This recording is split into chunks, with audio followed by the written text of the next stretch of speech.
Okay. Good morning, Allie. Good morning, everybody.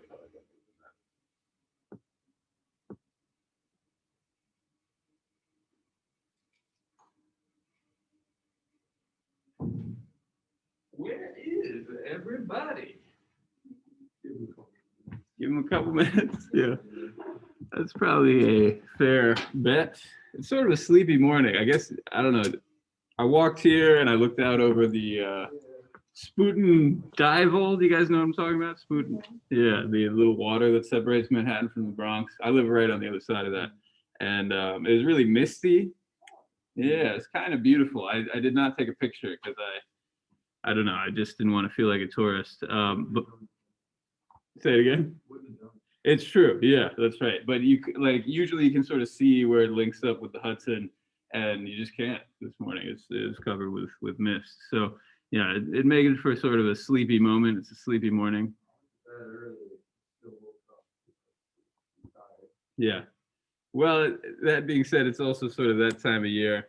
Cindy and I were reminiscing about spring break and how that used to be a thing, and how this year it's not a thing. And I think we're all gonna miss it because it should come right around now.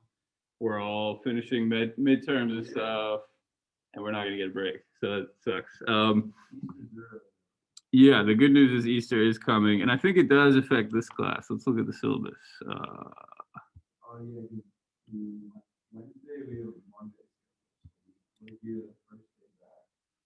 Yeah, there it is. Yeah, so we're gonna miss class on that Thursday for Easter. Oh, and that Monday. Actually, yeah, we'll be hit twice. So that's kind of cool. We'll get a mini break in a couple weeks, but for now, we gotta keep going. This is where we're at. Yeah, a couple more weeks, we'll have a reading response. So fortunately, it won't be too intense. You know, we finished our midterm, our first one at least, so we can kind of chill for a bit. Any questions about things? How's everybody doing? Good? Can't complain? All right. Well, let's dive into it. It looks like the chat is kind of quiet, pretty well. Cameron's doing good. All right.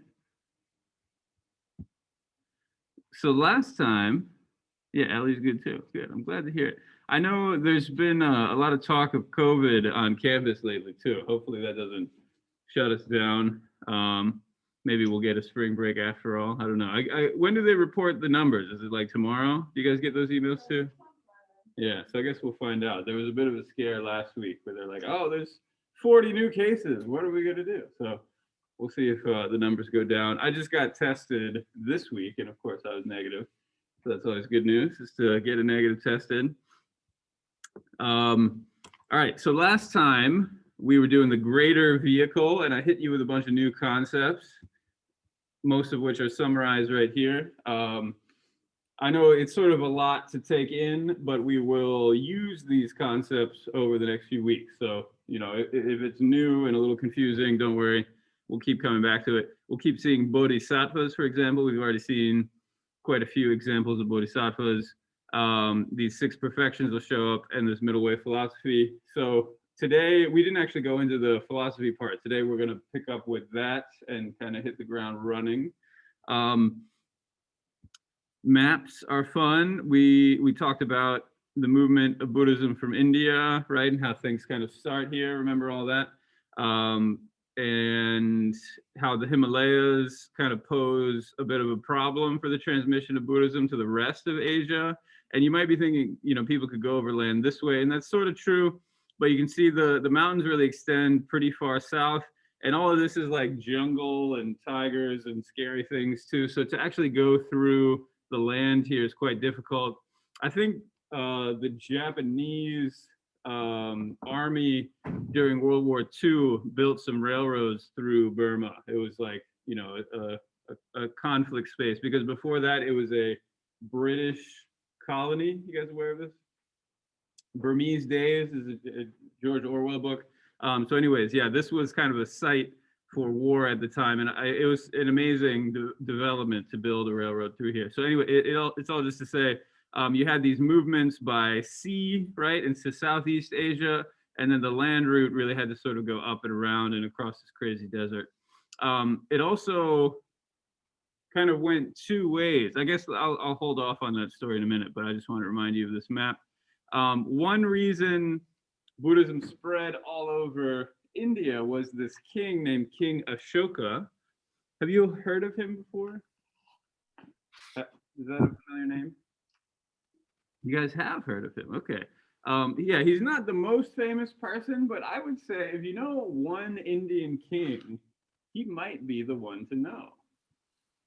Are there other better ones? Especially for early India. In later Indian history, like the last 700 or 800 years, it's a very different cultural environment. But for early Indian history, he's probably the guy to know.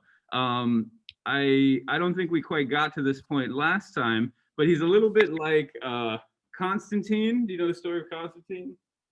Why is Constantine famous? Holy Roman Empire.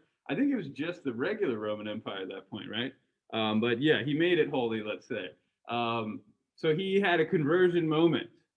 He was kind of born and raised in the Roman Greek religion, right? And then he converted to Christianity. He had a vision of a cross, and he had a conversion moment. And there's a very similar story happening with Ashoka. So Ashoka conquers all of India. It's a bloody battle. Lots of death and destruction, and he kind of feels bad about it. At least this is the way the story tells it. He feels bad about it, and later in life, he kind of looks out on all the bad deeds he has done and all of the harm he has caused, and he thinks, you know what, those Buddhist guys have some good things to say about religious tolerance, about kindness, about compassion, vegetarianism. He's an early proponent of vegetarianism. And so he basically takes what is otherwise kind of a fringe religion that we would probably have never heard of without him. So again, he's an important figure, and just expands it all over India. So again, I'm talking about Buddhism. Without him, Buddhism would not become sort of the world religion it is today. If you look at his dates, this would be the 3rd century BCE, right? So how many years ago is that? Give or take. Yeah. Yeah. 24. And so do you remember when the Buddha lived? Obviously, it would be before this, right? How many years ago was the Buddha? Back of the napkin calculation. Close. He's actually a little closer. So more like 2,500 years ago. So this is pretty short after the life of the Buddha, right? If the Buddha lived, let's say, the 5th century BCE, again, you could just think round numbers, 2,500 years ago. When did Jesus live? What century did Jesus live? Is that a hard question? It should not be a hard question, because these numbers are built around the life of Jesus, right? Right around 0. In fact, the very number 0, right, is his life. So he's very easy to remember. We make it this BCE. Do you guys know what that stands for? This is a good thing to know. So BCE equals before the common era. But maybe you've seen sometimes people just write BC, right? So what does that stand for? Yeah, before Christ. And so this common era thing is just like kind of a washover of the fact that this entire numerical system is built around the life of Christ. It puts things in perspective, right? So did Ashoka think, I'm living in the 3rd century BC? Of course not, right? Because he had no sense of who Christ was. So anyways, but just to sort of put these things on a scale, right? And I encourage you to do this. I know not everybody is like a history major or whatever, but this is something that helps me, right? When I think about global trends, what's happening in the world in the 3rd century BC. Well, what is happening in the world in the 3rd century? It's after the Buddha. I think Plato was living around that time. Is that right? I'm pretty sure. So things are still kind of popping off in Greece. Roman Empire hasn't really gotten its act together quite yet, but it's moving in that direction. I think. anyways, I'm not an expert of European history, but that's the value of the system. Even though, like I said, it's built around the life of Christ, it's a little inappropriate to jam it into Indian history. What it allows us to do is kind of compare what's happening around the world, right? So, for example, the Buddha lived 2,500 years ago. Confucius was around that time, slightly earlier, and some of Confucius's students were around the life of the Buddha.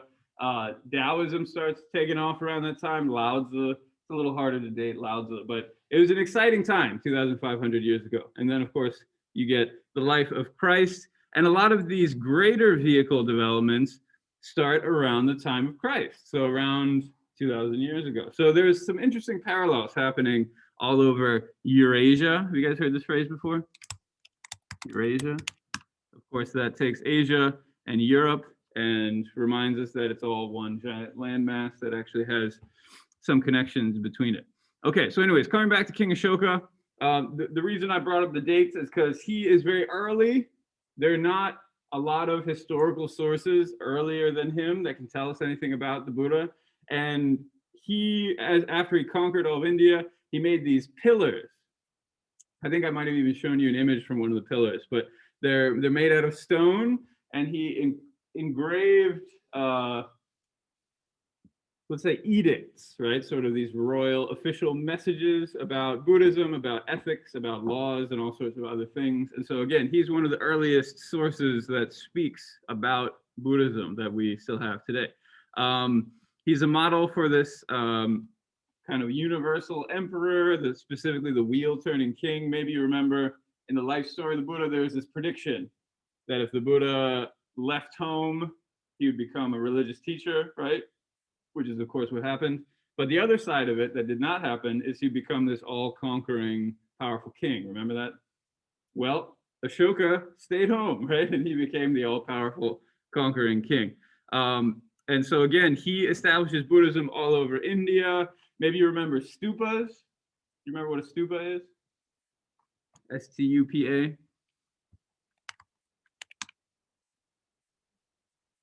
Yeah, very good. A place where relics are held.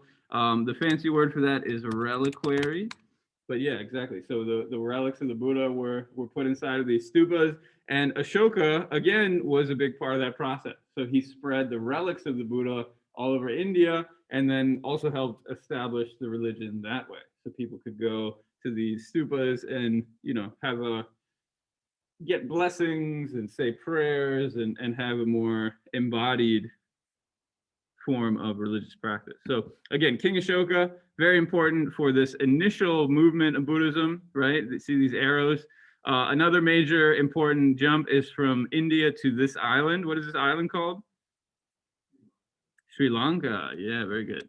So Sri Lanka has a special history of Buddhism, and I don't have the map today, but last time we had that ketchup and mustard map, right, where it shows all the different colors. So Buddhism, even though it was gray in India, Buddhism has persisted in Sri Lanka for a long time, and people look back to this period as well, where Ashoka is sending out missionaries. In fact, he sends out a family member. I want to say it's his son.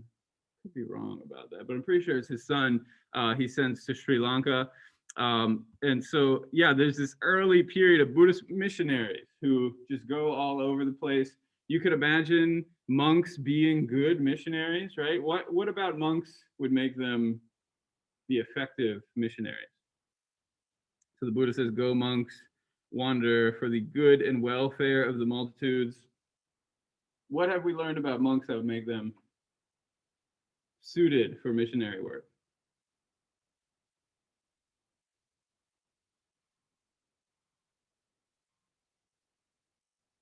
I guess we'll have to think about what does it mean to be a missionary, right? What do you do when you're a missionary? You guys know anything about missionaries? Any of you missionaries? Spread the word. Yeah. Yeah. So most missionaries in American society are of what tradition? Okay.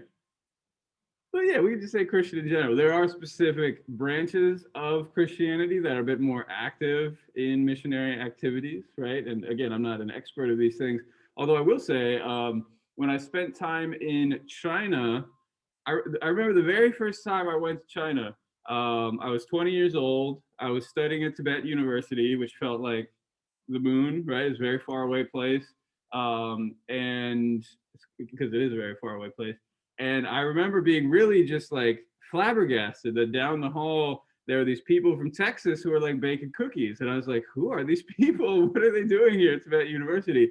And again, I was 20, right? I was probably younger than a lot of you guys, and so I wasn't sure like how things worked. And then it dawned on me they were Christian missionaries. That's what they were doing, right? And so they were there to teach English, and with them they brought sort of the comforts of home. And so it was actually throughout my time in China, missionaries would often have the best bakeries. Like they'd set up these shops where I could go get delicious cookies.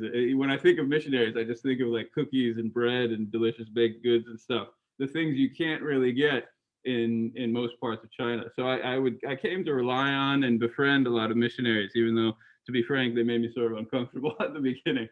By the end, I couldn't live without them. So in any case, here are these Christian missionaries going to very far-flung areas of China. One reason they're able to do that is because we have all of these comforts we can bring with us, right? And so I was even able to enjoy those comforts. But of course, these monks would not be bringing ovens and cookie dough and that sort of stuff with them, right? They would have to leave behind many comforts. Wouldn't they? What sort of things would a missionary have to leave behind? What do you leave when? Say again. Family's a big one. Yeah, absolutely. Is that a problem for monks? No, they don't really have families, do they? So that I would say, if nothing else, that's really the biggest one. And of course, the Christian missionaries I got to know brought their families with them. Maybe not everybody did, but I knew a family in this other area, a place called Kongding. Really nice people. They ran a hostel. They had two cute little kids. And again, when I first met them, I was like, "What are you doing here? Why are you here?" And they're very nice to me. They invited me over for like Christmas dinner and stuff. Again, it was this sort of like little island. I remember we had like a game night. We were playing like Settlers of Catan, and then I walked out. I was like, what just happened? I feel like I just went through this space warp where I was in suburban America for an evening, and now I'm back in China. So again, missionaries now have gotten very skilled at bringing the comforts of home with them. Of course, back in the day, they'd not be able to do that. And Buddhists were already kind of cutting these things off, weren't they? Right? We saw the rhinoceros horn sutra, remember that? And talking about cutting off these connections with other people. You could imagine a group of monks going. That would also probably be pretty common. And if you don't have a family, if you don't have things that you're missing from home, it's pretty easy to go and sort of set up new institutions wherever you go, right? And that would be called a monastery. Now, monasteries don't just like pop up out of nowhere, but you could set up a retreat center. Let's say I'm like a Buddhist master. I go off to some faraway place like the Catskill Mountains or something, and I start meditating there. And then, of course, I would generally keep contact with you guys. Maybe I'd send a letter to Sydney and be like, "Hey, Sydney, I'm meditating here up in the mountains. Everything's cool." And then Sydney tells her friends, like, "Hey, Dr. Bill's meditating up in the mountains. Let's go see what he's up to." And then people would sort of come, and then the seed gets planted, more and more people gather around, and eventually it becomes a monastery. This is sort of an organic way that these things develop. And you could imagine when people don't have families, when they're not farmers, right? When they don't have to produce food, then you're kind of free to do whatever you want. So we have this assumption that in the pre-modern world, people kind of stayed put. You guys have that assumption? Where it's like you just stayed home, you're a farmer, taxes are high, and your Lord whips you if you don't give him your taxes or whatever. But this Buddhist world, at the very least, look at all these arrows, right? People were moving a lot. And a big part of that is because they were monks. They didn't have to stay home. They didn't have to tend to the crops and that sort of thing. Eventually, that changes, right? And some monasteries become almost like landlords, and other people tend crops for them. But at the very beginning, they were a very mobile group. Okay, these we covered last time. Theravada is popular in Southeast Asia, Sri Lanka, Southeast Asia. We talked about it a moment ago, right? These sort of ship movements, right? Moving by sea. The greater vehicle goes through Central Asia. There's the Silk Road. You guys heard of that before? So this basically is the Silk Road, right? This movement through the desert here and around the Tibetan Plateau. There are stories, the Journey to the West. Have you guys heard of the Journey to the West? In my Chinese religions class, we read the Journey to the West. I don't think any of you took that class with me, but it's basically the story of a monk who is born in China. He hears about this greater vehicle because he's already a Buddhist, but he hears about these new scriptures. He's like, oh, there's new stuff happening in India. I want to go get those scriptures. And so he walks all the way from China across the desert, over the mountains, into India. He's a very famous monk. His name is Xuanzang. And he learns Sanskrit. He translates, he gets the scriptures, brings them back to China, translates them into Chinese, and we still have those books, right? It was this kind of amazing journey, and that's why people talk about it still today, the Journey to the West. The Monkey King, do you guys know about him? Sun Wukong? He's sort of popular. Monkey King, and he inspired the figure of Goku. Do you know who that is? Dragon Ball? Nothing? You guys have no points of reference?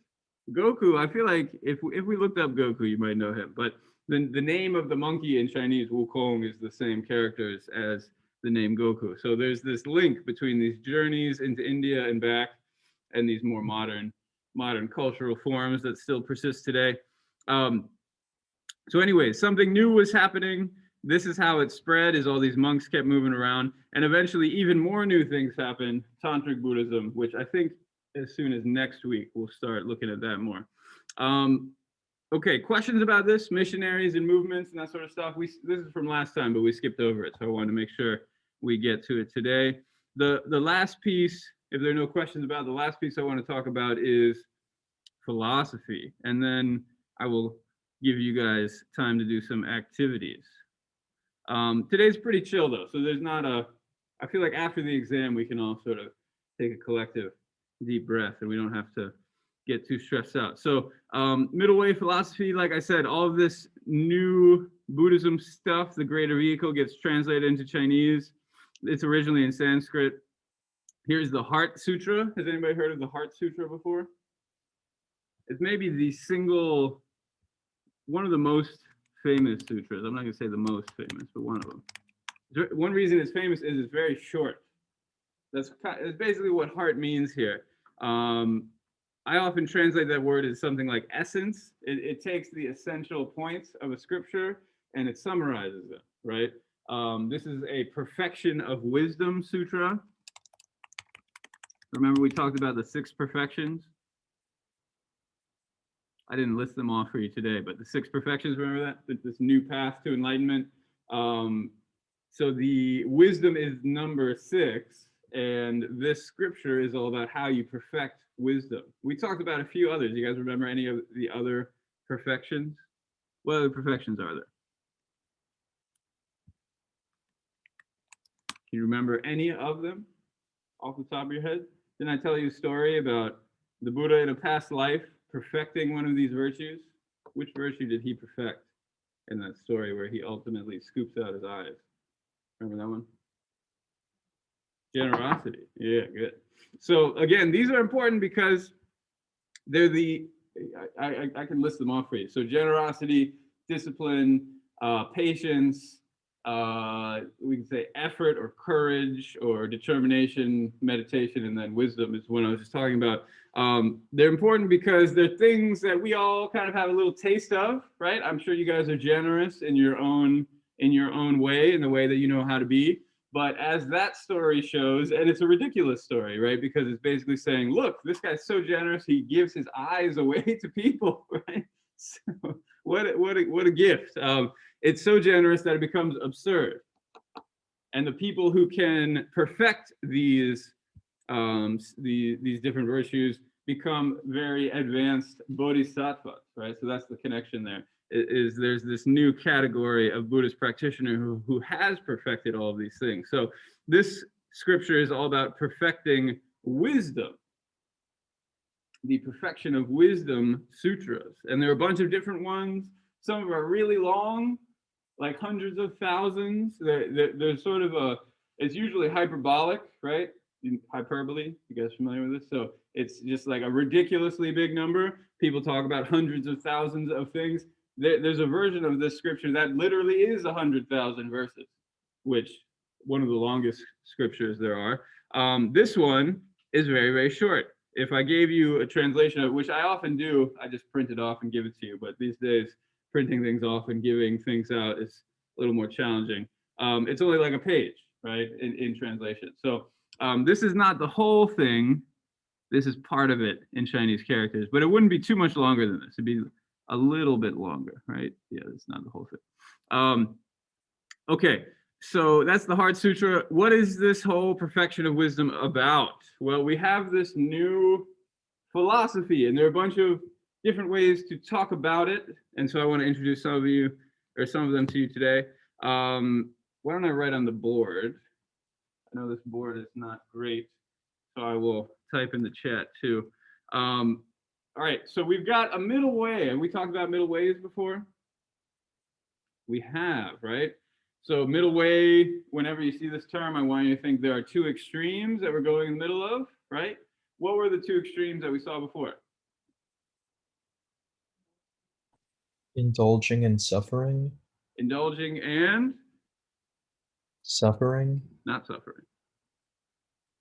Suffering's unavoidable. Is it asceticism? Say again? Asceticism? Asceticism, very good. And Brielle said that in here too. So good. That was one reason I give you these exams, is to force you to memorize stuff. And so when I say middle way, I want you to have that, right? Because otherwise, you know, what am I even teaching you? So yeah, the middle way between indulgence and asceticism. The life story of the Buddha is basically a story about this middle way between indulgence and asceticism, right? Can you see that? As a young man, indulgence, middle of his life, asceticism, and then he finds the middle way. So we're talking also here about a middle way, but between two different things. On the one hand, rather than talking about what we might call an ethical approach to life, I don't know if that's the perfect word for the other middle way, but it's basically giving you instructions for how to live, right? How to live your life, how to make ethical choices. This is more talking about the way things exist. There are fancy philosophical words for this. We could say ontology, which again basically just means the way that things exist. And so on the one hand, we could think about things exist as they appear to exist. And already in early Buddhism, there are challenges to that idea, right? What are some challenges to the idea that things just exist the way that they appear to exist? Does that ring a bell with anybody? That things are illusory. Why would things be illusory for early Buddhists, according to what we've studied so far? How do appearances deceive us, according to early Buddhists?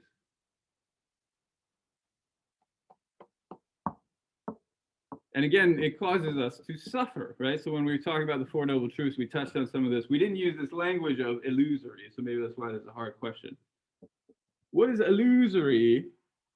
Do you understand the word illusory? Maybe you don't understand. Illusory is related to the word illusion, right? Illusion-like, illusory.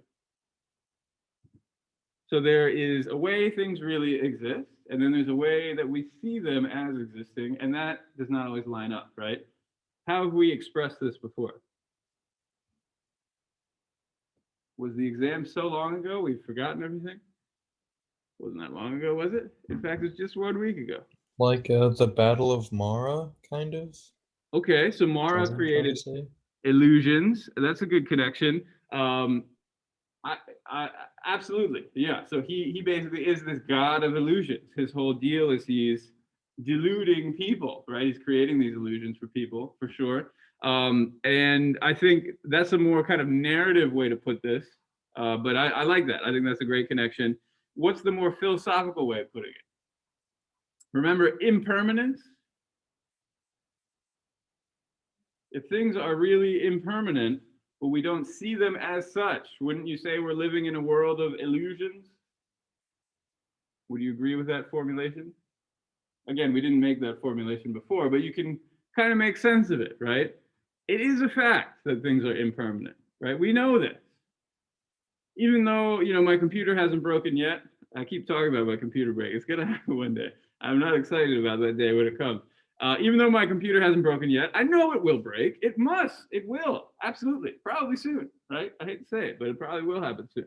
And so even though I know this is the case, I still will be surprised when it happens, right? Every morning I wake up and think, good, my computer's working. We can have online class. Everything's fine.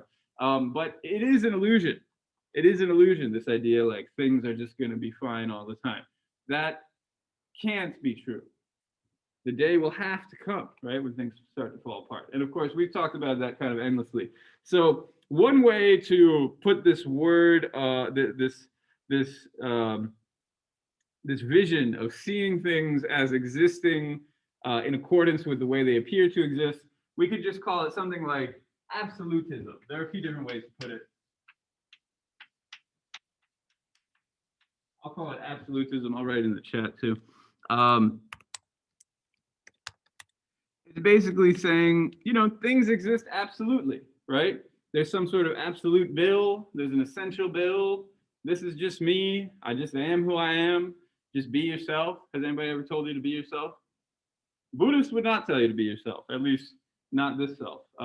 It's too absolute, right? Because again, we're composed of parts. Remember all of this? Our self is composed of parts. And so this idea like I just am me and I'm never going to not be me is an illusion for the Buddha. So that's one side of the equation. What would the other side of the equation be? So on the one hand, we have things just exist as they appear. What is this? What would this be?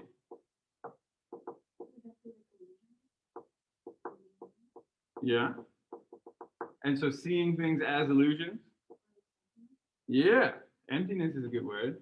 That is definitely moving in this direction. If we go super far in the direction of things are just illusions and things aren't as they appear, is there a philosophical position that describes this? This will be hard for you to guess, but I'm kind of curious to see if you've got it in your mind stream. Is there a philosophical position that just says nothing exists? Yeah, skepticism is close. I think skepticism still admits that things exist, though. What's the really far nothing exists? I'm just going to say it again. Nihilism. Yes, very good. Nihilism.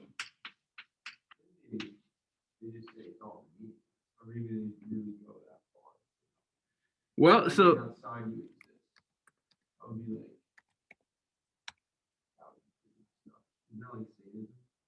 you might be thinking of solipsism.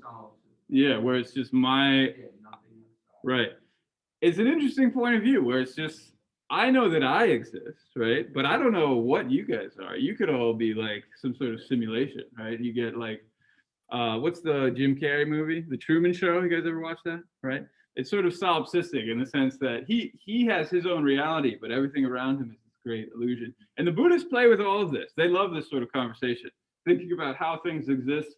So just quickly to come back to Brennan's point, the way that this often operates is meaninglessness. Right, is basically people think, oh, nothing even matters. Anything I do doesn't matter. You guys ever feel this way? It's like I might as well just go enjoy myself, right? Have a good time because nothing matters anyway. There are no real consequences. God is dead. Clearly nothing matters, right? So let's just all do some drugs and die, right? That's basically what we're here to do. Now, I would argue that this derives from a feeling that nothing exists. In fact, nihil, I know it's spelled nihilism, but it's pronounced nihilism. Nihil just means nothing in Latin. It's nothingism. Nothing exists, nothing matters. So another way of putting this end would be non-existence. And then this end would be existence. Can you see that? So this would be saying things just exist. I'm just me, and you're just you, and everything just is the way it seems to exist. Don't try to pop my bubble. This is just how stuff is. This side is non-existence. It's saying nothing exists. Nothing exists the way it appears to exist, and in fact, nothing exists at all. And it's pretty easy to jump between these two things. You guys ever jump between these two things in your own life? Nothing, everything matters, nothing matters, everything exists, nothing exists. In fact, these are the two choices we're often presented. And I was listening to a podcast this morning that made me think about it. There's something deeply theological about this, right? There's a sense like, you know, at the beginning, God made the earth from nothing, right? When you're in this kind of creationist mindset, you start with nothing and you end with something, right? When you have one life to live, you start as nothing and you become something. But of course, the Buddhists don't have those ideas, do they? What's the Buddhist sense of life?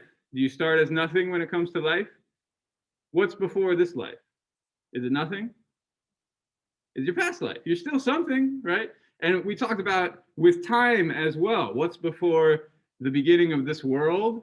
Well, it's some other world, right? There is no beginning to time. So I was thinking about sort of what are the theological foundations of us jumping between existence and non-existence. It's crammed down our throat, right? People tell us all the time, when you die, you're just not going to exist. You're just a body anyway. When your body comes apart, you just don't exist anymore. Boom. But for the Buddhists, that's a mistake, right? That's a mistake. Obviously, this is again is a theological position, so you don't have to abide by it. But I offer it to you because I think this is actually useful. There are more choices than this. There are more choices than just existence and non-existence. And so one choice is this idea of emptiness. I'll put it here. And the reason I put it here is it's actually kind of in the direction of non-existence, emptiness. Why is it in the direction of non-existence? It's because, again, it's highlighting how things do not really exist in the way they appear to exist, right? This illusory way of being. It's not saying things don't exist. Things do exist, right? Existence, this is still true. It's not going all the way to nihilism, but it's pulling us in that direction. Right? It's basically saying you do exist, but you don't exist the way you think you exist. To put it, this is Kion's writing, the true status of phenomena is something midway between existence and non-existence, right? So that's what I've kind of created for you on this map here. Another way to put it, the absence of inherent existence, the ultimate truth of all phenomena. So inherent existence, we would have to spend a little time on that for this to make any sense. We often, yeah, maybe I can put inherent existence here. Inherent. What does it mean to be inherent? It just means kind of from my own side, right? I exist as a bounded individual. This is also something that's kind of crammed down our throat, right? You each have your own social security number. You each have your own credit score, or if you don't now, you will soon. You each have your own whatever, stock profile and student loan debts and whatever else that are yours and yours alone. They don't belong to your family. They belong to you as a bounded individual, right? But this also is an illusion, right? These are all social constructs, don't take it too seriously. And so what this is saying is that even though we have this sense of a bounded self, I, Bill, am me, and I am my own separate individual, what this is reminding us is actually, no, that's not true, right? We exist in conjunction with each other. In this moment, I'm a professor. That's how you guys know me. When I walk out of this door, maybe let's say when I walk off of campus, I'm not a professor anymore. People see me on the street and I'm just some random guy, right? When I'm with my friends, I'm not a professor, I'm a friend. When I'm with my family, when I'm with my parents, I'm not a professor, I'm a little kid, which kind of bothers me because I'm a professor, damn it. Give me the respect I deserve. But no, I will always be a little kid to my parents, right? Which it's humbling and probably good for me.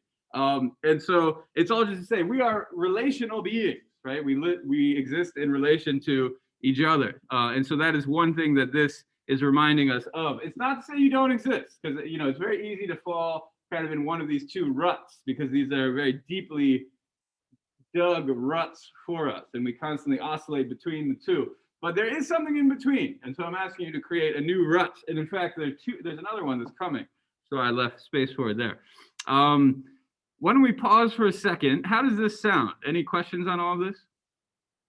So this is often presented as like, the perfection of wisdom, right? We're talking about wisdom as one of these virtues that can be perfected. Generosity is the other one, and you take it to an absurd point. You're taking out your eyes, you're giving away your family. If you take wisdom to an absurd point, all of a sudden the very way you look at reality transforms utterly.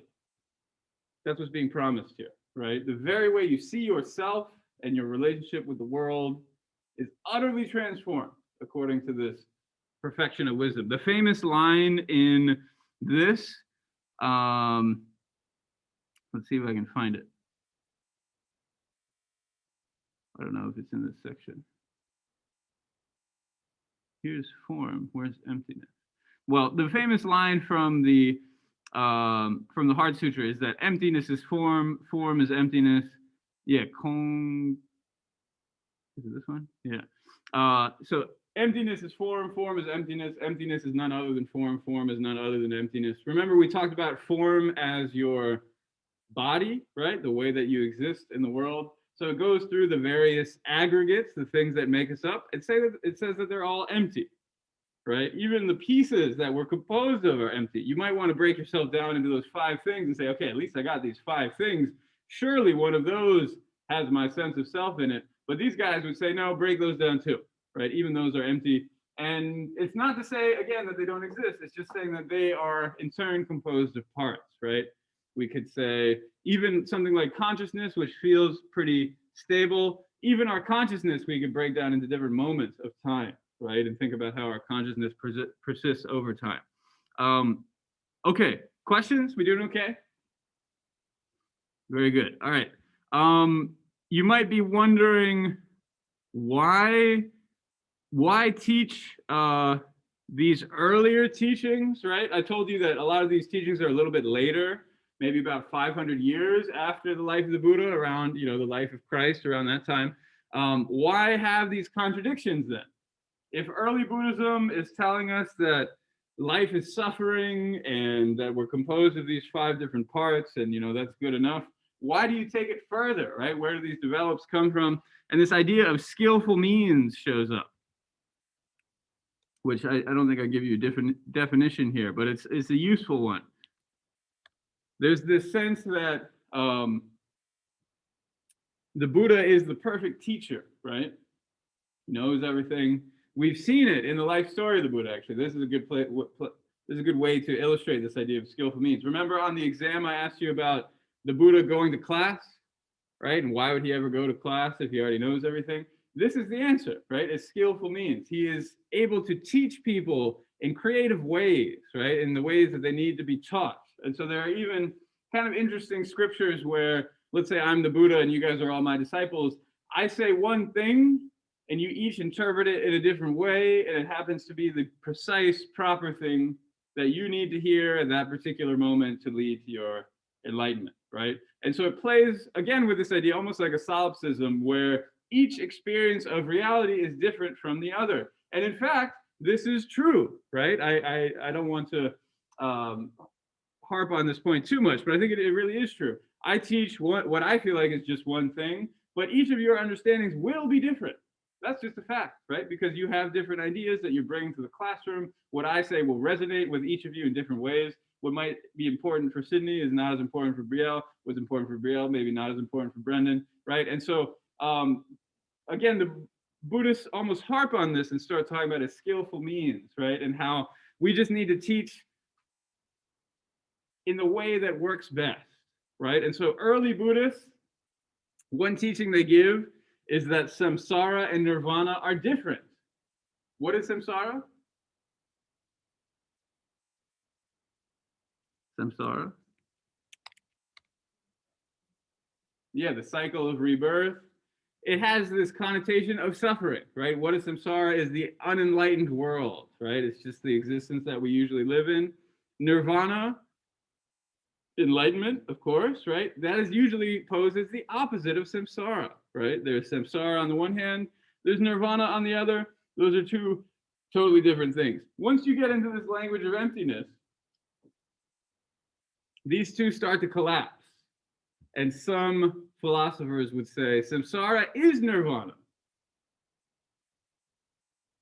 How can we make sense of that? That samsara is nirvana. What does that have to do with this conversation about emptiness, things existing, things not existing, appearances, illusions? Can anybody make this connection to say that suffering and the end of suffering are actually kind of the same thing? Samsara is nirvana.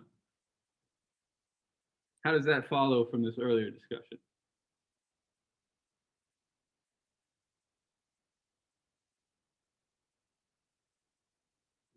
always there, but it really requires a certain perspective to see and understand it. Beautiful. Yeah. Really abstract. You stated very nicely. So if you guys couldn't hear, Brennan said, enlightenment, right? Enlightenment is always there. Nirvana is always there, but we don't always see it, right? It requires a special perspective in order to see it. That's exactly the point. Exactly. Very nice. And they give an example of a snake. It's kind of an interesting one. It's a classic Buddhist idea. Have you guys ever been like walking kind of dark at night?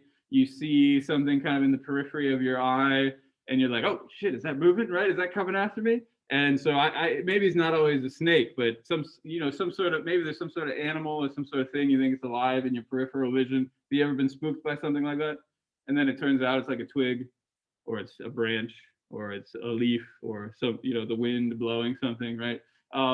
So actually, evolutionary psychologists have a good time with this because they say that's an evolutionarily advantageous trait to be scared of things that actually pose no threat. Because when a threat really does come, you will be ready, right? It's better to be hypersensitive rather than be less sensitive. But that's another question. Basically, what it's saying here is it's taking that idea and applying it to everything, right? It's saying all the things that scare you, all the things that cause you problems, pain, harm, suffering, all of that has a similar illusory nature, right? And all you have to do is kind of wake up and see it to be the branch that it really is. Realizes the mistake, his fear subsides, the desire to run away disappears, right? So it's a kind of a powerful metaphor. We don't need to talk about the burning house parable. It's sort of an interesting one, but I think it'd be too much of a tangent today. We should get to the discussion part. So this idea that samsara is nirvana is key. We're going to look at, as we turn to the Tathagata Sutra that we read for today, we're going to talk about a very similar idea. So questions about all this, middle way philosophy, how does that sound? So this is a major Buddhist development. It sounds like Sydney already knew this word emptiness, right? This is a really key Buddhist idea, the idea of emptiness, this idea that basically all of this conversation is encapsulated in this word, that things are empty of inherent existence, right? Again, it's not to say they don't exist. They do exist, but the way that they exist is what's being described here. The middle way philosophy. Okay, so why don't we shift to the Tathagata Garbha? I know it's a mouthful. I like this translation because I like this text. Some of the choices I don't love, like when I translate, I like to actually translate the words, right? When the title of this is just Tathagata Garbha Sutra, it's like, why translate anything then, right? So I encourage people to translate the words, but one point of this introduction is that this phrase is hard to translate. So because the word Tathagata shows up throughout this and actually throughout other Buddhist literature too, I do want you to learn it. So why don't I tell you how to say it first? I'll put it in the chat. So here, I'll say it and then you guys say it. It's, I guess, how many syllables? 1, 2, 3, 4. So it is Tathagata. Tathagata. Tathagata. Yeah, very good. So the TH is not really a TH sound. It's more like a ta rather than a tha. Tathagata. And then Garbha is easier to say. I won't embarrass you by making you say it. So Tathagata, it literally means one gone thus, which is a weird phrase. But we can actually kind of make sense of it now. It's just an epithet for Buddhas. It's talking about, it's a name for Buddhas. So what is thus? Thus is talking about this, right? It's talking about this middle way between existence and non-existence. It's talking about enlightenment. It's one who has gone to enlightenment, one gone thus.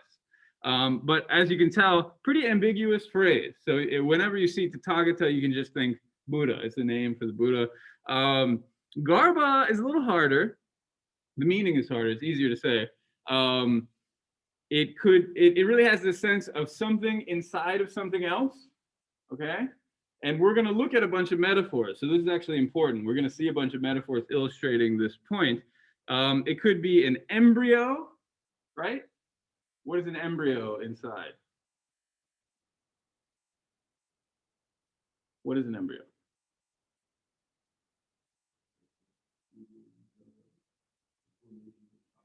Yeah, it's exactly. It's the formations of a child. And an embryo is often inside of a womb, right? Or we could say inside of a mother, or maybe even an egg or something like that. Here we have both. And so there's a sense, there's the thing that is inside, and then there's the thing that is wrapped around it. And garba could mean either one.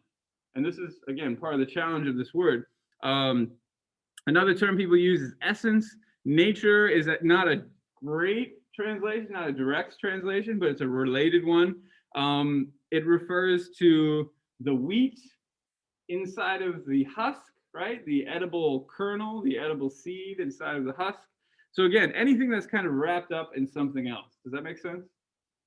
Obviously, there's not a great English translation for this term, right? Which is probably why they don't translate it. The Buddha Garba is another way to put this, to Tathagata Garba. I call it Buddha nature, and that's what I would encourage you to call it. Again, Grosnick points out that Buddha nature is not exactly the same term, but it's basically the same thing. So for our class, let's just say it's the same thing. We can call it Buddha nature, Tathagata Garba, whichever you prefer. Basically, there are 9 metaphors in the sutra, and I'm going to ask you guys to kind of go on a scavenger hunt to fish them out. So if you haven't brought it out yet, why don't you open up the reading for today, Tathagata Garba Sutra, and we can do a little active reading.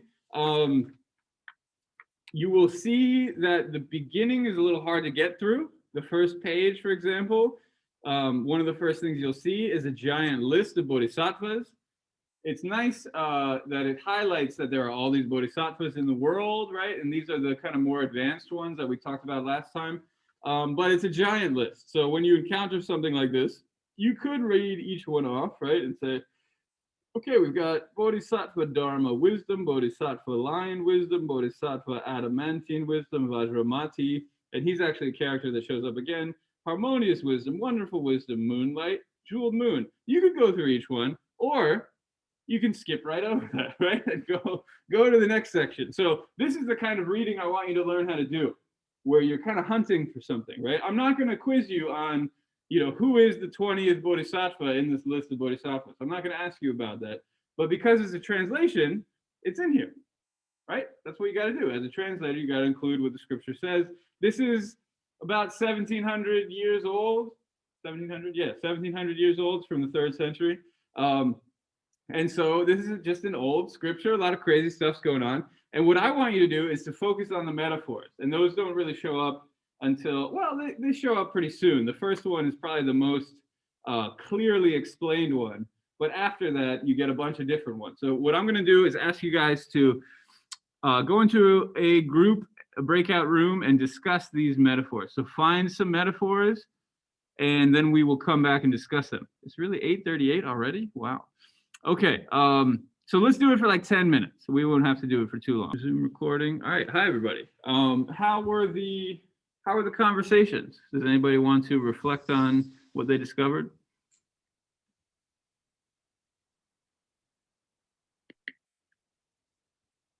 Folks in the chat, who wants to get us started? How were the conversations? What did you guys talk about? My group's conversation went pretty well. I think we all kind of saw where the metaphors were, but we were trying to make those connections.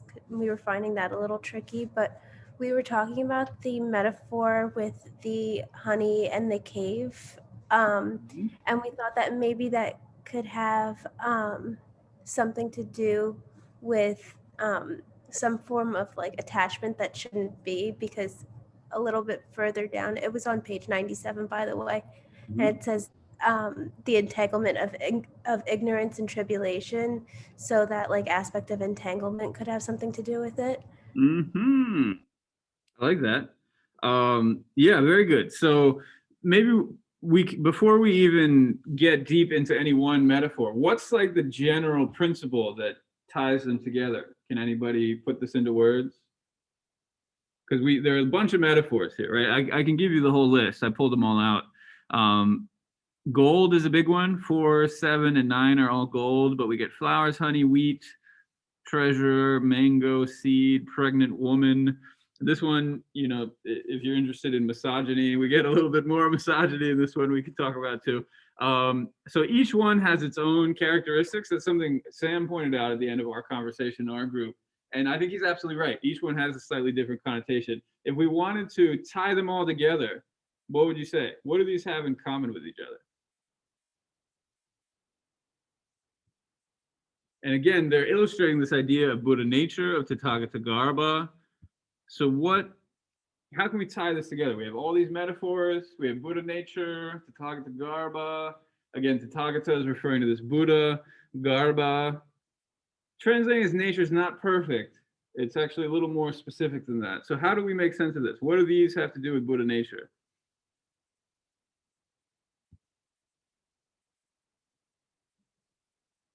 So maybe we're not there yet, but so Catherine got us started talking about the honey.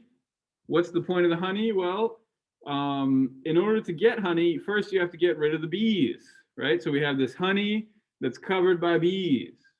And she said something about entanglement of ignorance. I'm not sure exactly where that is. It is on, oh, there it is. Yeah, it's in the verse part. Maybe you notice there's kind of a prose part and a verse part. Did you guys notice that? So one reason I like this reading is because you can kind of zoom out and see these structures, right? So what I did on mine is I wrote in the margins and I underlined things. So here's honey. We get the prose, we get the verse. Next one, wheat. Here's the prose, here's the verse. And so you can kind of see how it stacks together, right? You can get the more bird's eye view. So, okay, we've got the honey and then we've got the bees covering it, right? What about another metaphor? For example, the first one is what we talked about in our group. What did you guys talk about here? Did you highlight any particular metaphor?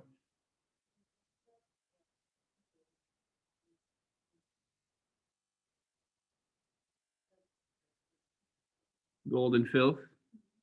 All right, let's check it out. Do I have where's the gold? Oh, I put all the gold together. That's right. So what page was that?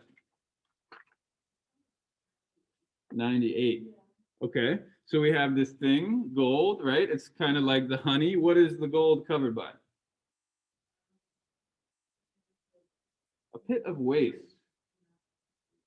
Yeah, have you guys ever seen a pit of waste before? What do you think this is talking about? I don't want to embarrass you too much, but this is, I think it's not totally clear from the way this is translated.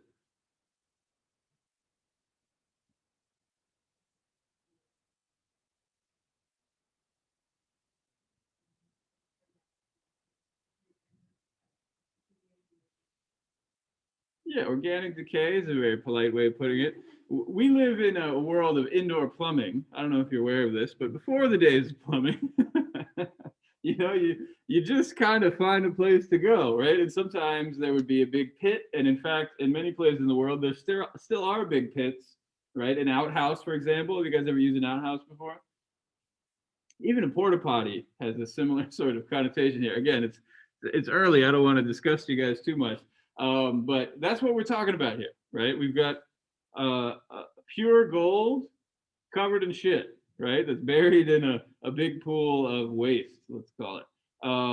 Now, gold is special, right? Because most metals, if you put it in, let's just call it an aqueous environment, what'll happen to it? Let's say we take some iron and put it in water. What will happen to that iron over time? It'll rust, right? It'll decay. That's what happens to most metals. But gold is special. Do you guys know this about gold? Gold will not rust. Gold doesn't rust. Pure gold, right? Pure gold will not rust. Even silver tarnishes, right? And I would argue this is why gold is so valuable. It persists. We can melt it down very easily, make it into whatever shape we want, and it will stay that way forever, theoretically. Okay, so let's come back to this. We've got gold covered in shit. We had bees covered in honey. All of these are something covered with something, right? And it's usually something good. Do you notice that? Honey is good. It tastes good. Gold is good. It's valuable. The next one is treasure, right? Treasure buried under a poor person's house. And they don't even know it's there, right? It's like a store of treasure inside the house of an impoverished man. There's a great treasure in the bodies that is in their bodies that is eternal and unchanging. Eternal and unchanging. So, okay, I think we probably, you guys probably already knew this, but you just didn't want to tell me. We have something good wrapped in something that's not so good. Have you noticed this? Right? So that's the operating metaphor. Now the $1 million question is, what does this have to do with enlightenment? What does this have to do with Buddhas and Buddhahood and all that sort of stuff?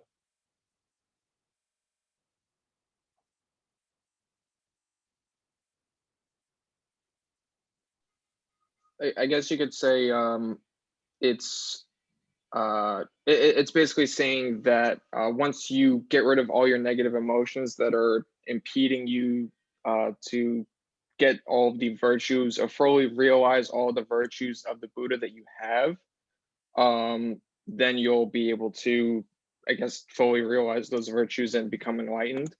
Yeah, very nicely stated. So Connor and I had a good conversation in our breakout room, and he had a great question, and maybe you guys have the same question. This word klesha keeps showing up. Klesa. Do you guys notice that? Klesha, an evil action. I don't know. Yeah, entangled in klesha is an evil action. It shows up a few times, right? So what is a klesha? And that is, again, sort of the key here, and that's, again, one reason why I like to translate words rather than leave them untranslated. But Connor, again, pointed this out earlier. There's on 96, kleshas of greed, desire, anger, and stupidity, right? This is the problem. This is the thing that is separating us from enlightenment. That's what's being argued here, is we are covered in the gunk of our anger and our greed and our desire, our stupidity. Connor called them negative emotions, which I think is a great way to translate it, right? This is what's being argued here. And what's really transformative about this, you might feel like, okay, whatever, these are just some cute little metaphors. But what's really transformative about this is going back to this point we were discussing earlier, is that nirvana is not somewhere else. I'll let that sink in for a second, right? In early Buddhism, what we've talked about so far, basically the message is you are suffering. Your life is messed up. I'm sorry to say this, but it's true. And I'll tell you why, because you're too dumb to see things as they really are, right? Or something like that. Or it's your fault. You're committing all these bad actions, right? Did you guys get tired of me telling how bad you all are? And that's why I suffer. It gets kind of tiresome after a while, right? This is saying something completely different. It's not saying all you have to do is get your act together and be vigilant. Remember, vigilant on the exam, right? That's not what this is saying. In fact, it's saying something totally different. It's saying enlightenment is already here. Heaven is a place on earth, right? Is that a song? No, it's saying enlightenment is here inside of you. It's already inside of you. Everything you want is already here. And so, I didn't finish my drawing here. Buddha nature is kind of on this other side, right? If you want to say how things do exist, this is your tool. If you want to say how things don't exist, this other one is your tool, right? So these are both tools in the tool chest, so to speak. On the one hand, if you want to take things apart and you want to move toward this side of non-existence, don't go all the way, because this is just false. This is just false, right? There is no nothing. Nothing is nothing, right? Even if it's a thought, it is something. Even if it's an illusion, it's still something. It's an illusion, right? There is no nothing. It just might be empty. So this is a better way to think about it, right? Is you can take things apart, but they still exist.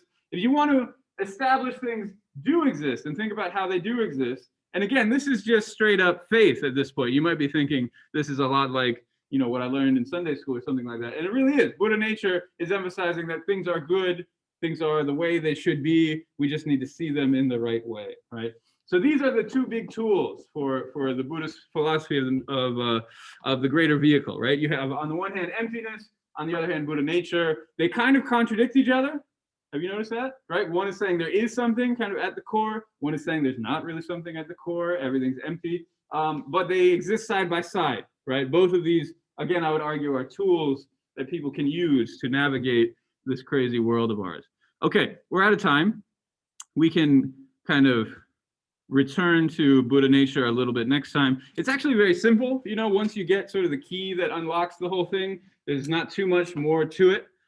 We can talk a bit more about the context of it next time, but I think it sounds like we got the point. So any last questions before we call it a day?